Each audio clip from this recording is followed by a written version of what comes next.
Le moteur s'est mis à faire un bruit monumental. Paf. Là j'ai pris peur, je me suis dit qu'est-ce qui se passe? J'ai que 7 heures de vol, c'est quoi ce bazar?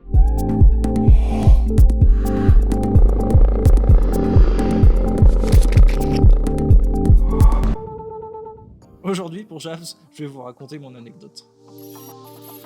Je m'appelle Rémi Lavial, j'ai 47 ans, donc je suis employé en menuiserie. Je vole en ULM 3 axes sur la base de Montaigu, et donc je totalise actuellement 150 heures de vol depuis 4 ans. Je vole actuellement sur un ULM 3 axes, alors c'est un Jet Fox 97, c'est un ULM italien qui a une vingtaine d'années.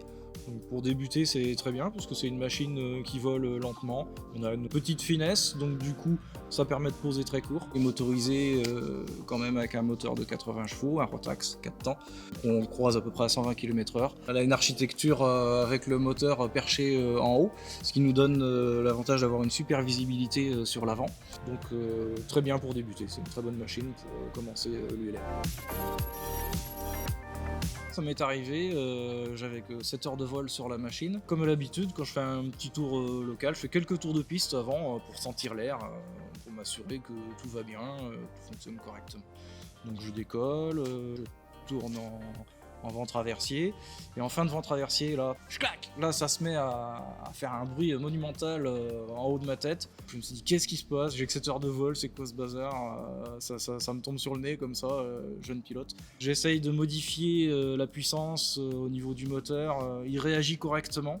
Donc je me mets tout de suite en vent arrière, et je me dis, vu que j'ai un appareil qui a une petite finesse, j'ai pris la décision de converger vers le seuil de piste. Et donc en début de vente arrière, là, à ce moment-là, ce qui se passe, c'est que les gaz d'échappement commencent à envahir l'habitacle. Et là, je me suis dit, il faut vraiment poser rapidement. La radio, on met ça aux oubliettes.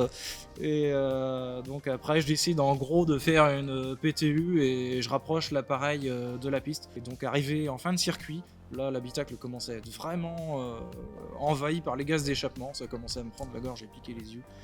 Et là, donc je fais ma PTU, je me pose, je coupe le moteur et puis j'ouvre les portes pour respirer enfin, quoi. Quand je me suis posé, j'ai ouvert le capot et après j'ai vu que c'était tout simplement la pipe d'échappement du cylindre de gauche qui avait dessoudé. Et donc c'était pas extrêmement grave, hein, on ne peut pas considérer ça comme une panne moteur. Et par contre ce qui était embêtant c'était les gaz d'échappement qui là par contre m'ont obligé à me poser rapidement. Donc depuis cet événement, maintenant je sais que ma finesse étant faible, je fais mes tours de piste beaucoup plus rapprochés. Comme ça, si vraiment j'ai une vraie panne cette fois-ci, au moins je serai sûr et certain de pouvoir revenir à bon port. De toute façon, j'ai une machine, c'est qui me ramènera toujours à la maison. C'est pas bien ça? C'est excellent, mais Je sais pas.